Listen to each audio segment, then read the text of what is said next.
દિશા Modasa high school. નમસ્કાર। છેલ્લે આપણે સરેરાશ વેગ અને સરેરાશ ઝડપની ચર્ચા કરી ગયા। તેનાથી આગળ વધીએ તો આગળનો આપણો મુદ્દો તત્કાલીન વેગ અને તત્કાલીન ઝડપ।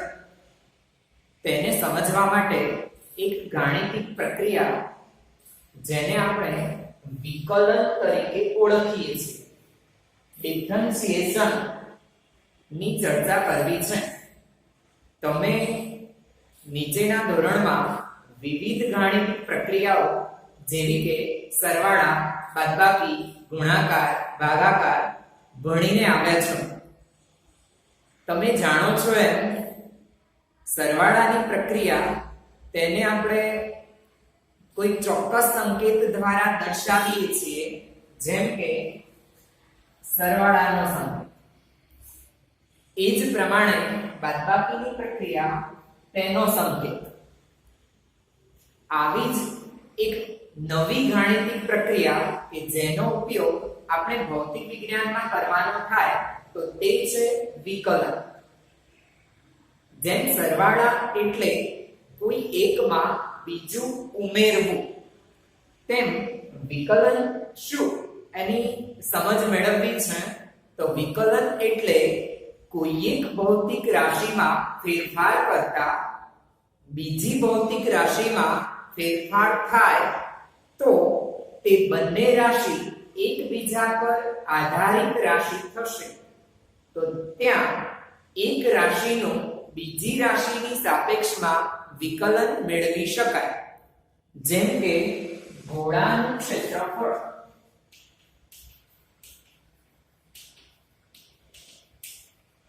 જેનું સૂત્ર A બરાબર 4πr²। ગોળાનું ક્ષેત્રફળ એ ત્રિજ્યા પર આધારિત છે। ગોળાની ત્રિજ્યા બદલતા તેનું ક્ષેત્રફળ બદલાય છે। તો એનો અર્થ થયો કે ક્ષેત્રફળ ત્રિજ્યા સાથે બદલાય છે। આ જ પ્રમાણે ભૌતિક વિજ્ઞાનમાં વિવિધ રાશિઓ એકબીજા પર આધારિત હોય છે કે જેથી એક રાશિમાં ફેરફાર કરતા બીજી રાશિમાં ફેરફાર થાય તો તેને આપણે વિકલન દ્વારા રજૂ કરીએ છીએ। વિકલનની ચર્ચા ધોરણ 12 ના ગણિતની અંદર ભણવાની હોય છે, પણ આપણે ધોરણ 11 માં તેનો ઉપયોગ કરવાનો હોવાથી અત્યારે જરૂરિયાત પૂરતી માહિતી આપણે મેળવીશું। જોઈએ વિકલન, ડિફરન્શિએશન, તેના કેટલાક સૂત્રો છે, એ પણ ઘણા બધા, પણ હાલ જરૂરિયાત મુજબના કેટલાક સૂત્રો મેં અહીં દર્શાવ્યા છે। જેમાંનું પહેલું સૂત્ર x ની n ઘાતનું x ની સાપેક્ષમાં વિકલન બરાબર n x ની n -1 ઘાત, જેને આપણે d/dx of x raised to n equal to nx⁻n -1 વડે પણ વાંચીએ છીએ। એટલે કે x ની n ઘાતનું x ની સાપેક્ષમાં વિકલન કરવાથી ઘાત સહગુણક બને છે અને x ની ઘાતમાં 1 નો ઘટાડો થાય છે।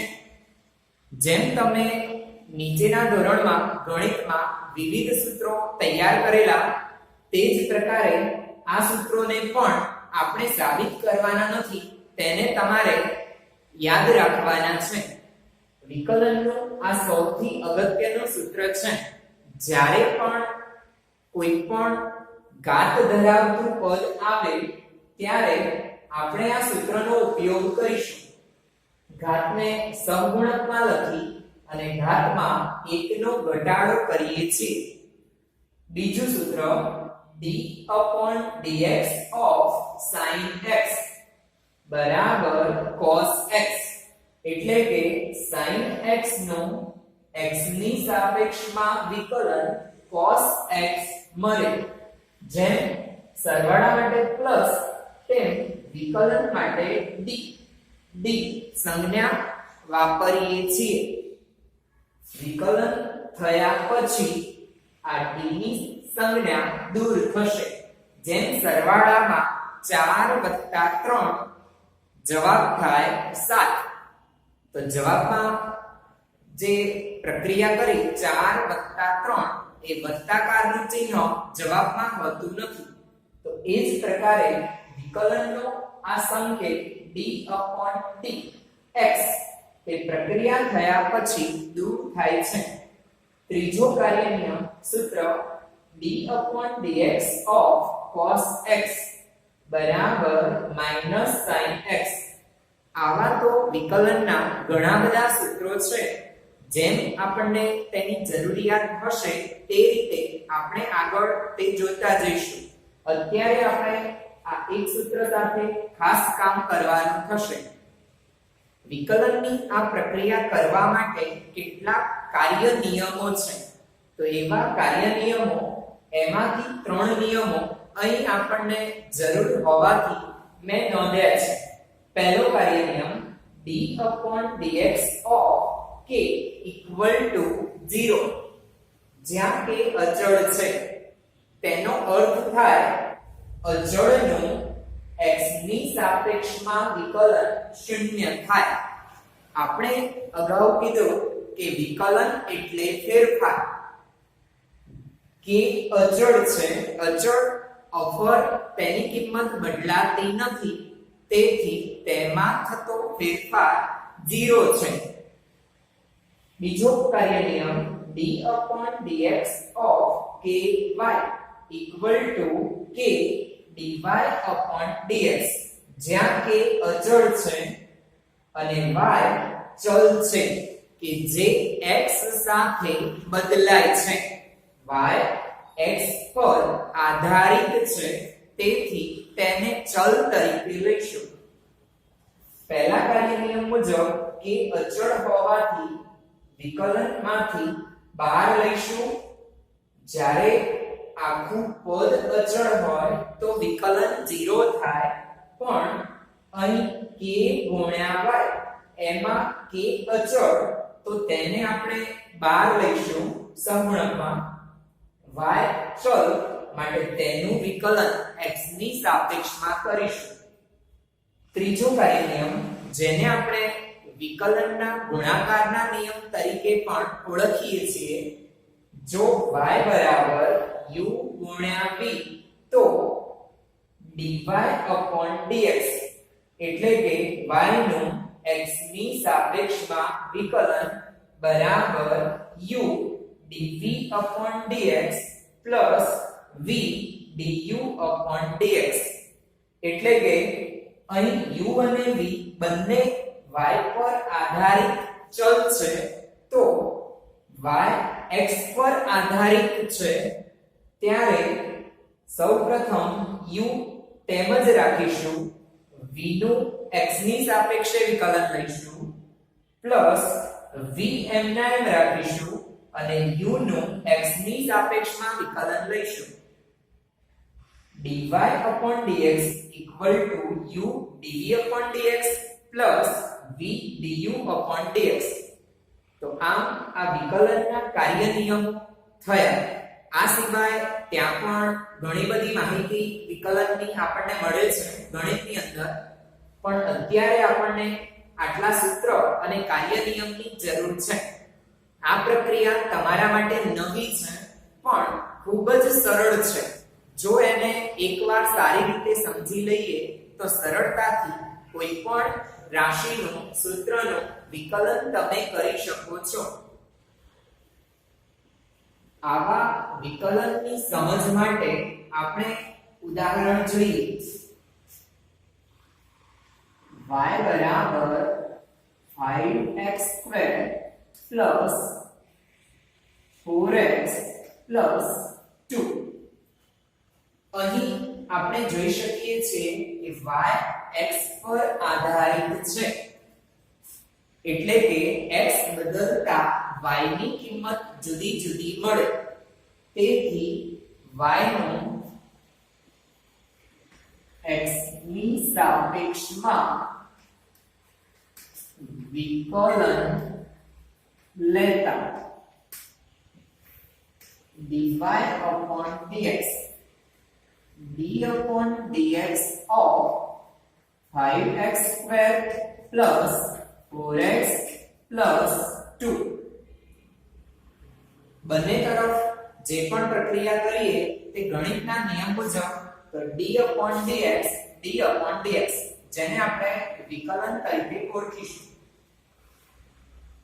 સૌપ્રથમ અહીં ત્રણ પદ, દરેક પદનું અનુરૂપ વિકલન મેળવવા માટે d upon dx of 5x square plus d upon dx of 4x plus d upon dx of 2. તો વિસ્તરણની પ્રક્રિયાની જેમ દરેક પદને વિકલન મેળવવા આગળ વધારીશું.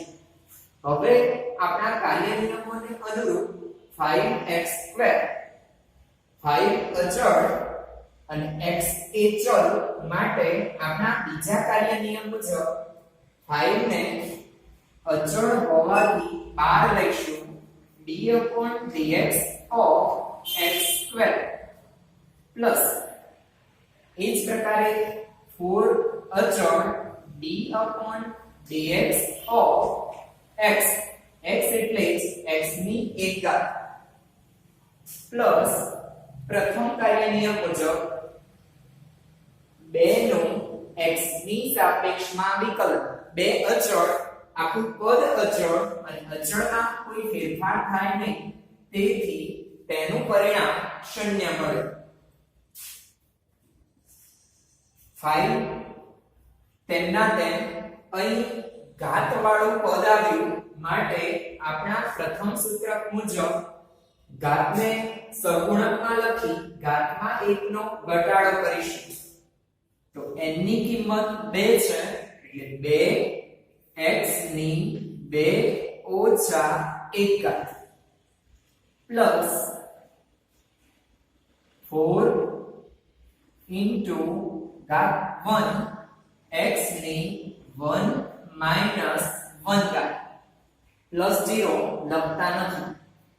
હવે આપણે સાદુરૂપ આપીશું તો 10 x ની 2 ઓછા 1 ઘાત લખવાની જરૂર નથી પ્લસ 4 ગુણ્યા 1 એટલે 4x ની 0 ઘાત અને કોઈ પણ ની 0 ઘાત એટલે 1 થાય માટે જવાબ મળે 10x 4. તો આમ dy upon dx y નું x ની સાપેક્ષમાં વિકલન મળ્યું 10x 4. બીજો દાખલો x બરાબર 8t cube minus 4t square plus 2t minus 7. અહીં x t સાથે બદલાય છે તો x નો t ની સાપેક્ષમાં વિકલન લેતા d upon dt of x equal to d upon dt of 8t cube minus 4t square plus 2t plus 7.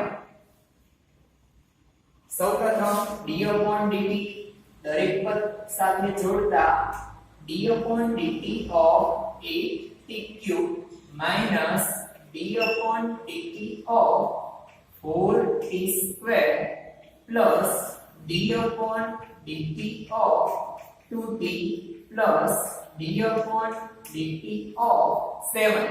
અહીં માઈનસ છે તેથી માઈનસ જ લઈશું.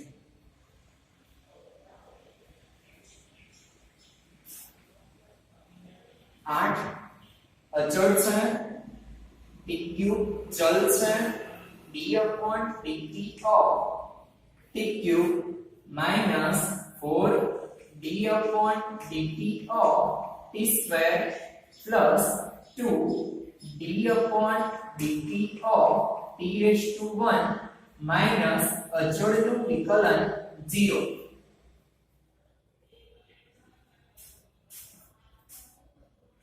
નિયમ મુજબ ઘાતાંકને સહગુણકમાં લખીશું 3t raised to 3 minus 1 minus 4 into 2t raised to 2 minus 1 plus 2 into 1t raised to 1 minus 1.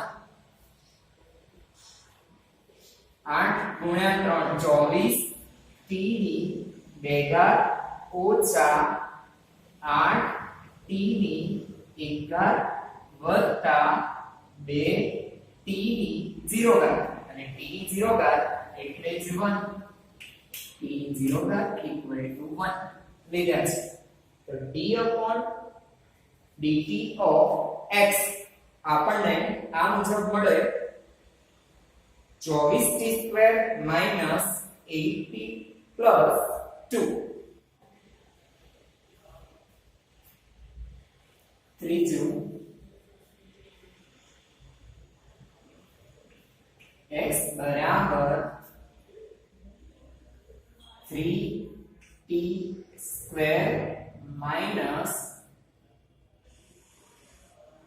2/t² plus 2√t plus 3.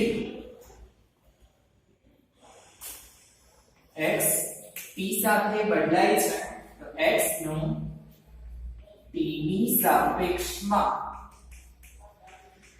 વિકલન લેતા d/dt of x d/dt of 3t² minus 2 અહીં 1/t² એને ઉપર લઈ જઈએ તો t ની -2 ઘાત પ્લસ 2 વર્ગમૂળમાં t એટલે જ t ની 1/2 ઘાત પ્લસ 3.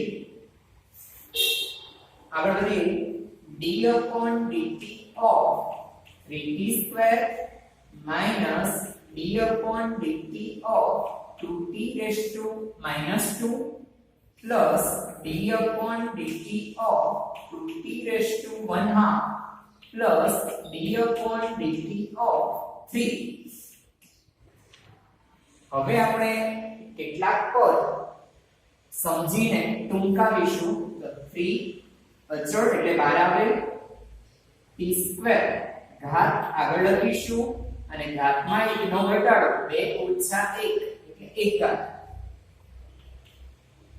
આ પદ માટે 2 12 આવે, ઘાત વડે ગુણીશું -2 અને ઘાતમાં -2 - 1 પ્લસ 2 12 આવે, ઘાત 1/2 અને ઘાતમાં 1 નો ઘટાડો. છેલ્લું પદ અચળ તેથી તેનું વિકલન 0 મળે. 6t ની 1 ઘાત -2 ગુણ્યા -2 એટલે પ્લસ 4t ની -3 ઘાત. અહીં આ 2 કેન્સલ થાય તો પ્લસ t ની 1/2 ઓછા 1 એટલે -1/2 ઘાત, જેને આપણે 60 plus 4/t cube plus 1/√t વડે પણ લખી શકીએ છીએ. -3 ઘાત હતી નીચે લઈ જતા t ની 3 ઘાત થાય t ની -1/2 ઘાત હતી નીચે લઈ જતા t ની +1/2 ઘાત અને 1/2 ઘાત એટલે જ વર્ગમૂળ √t થશે. તો આ પ્રમાણે આપણે વિવિધ સૂત્રોમાં વિકલનની પ્રક્રિયા કરવાની થશે.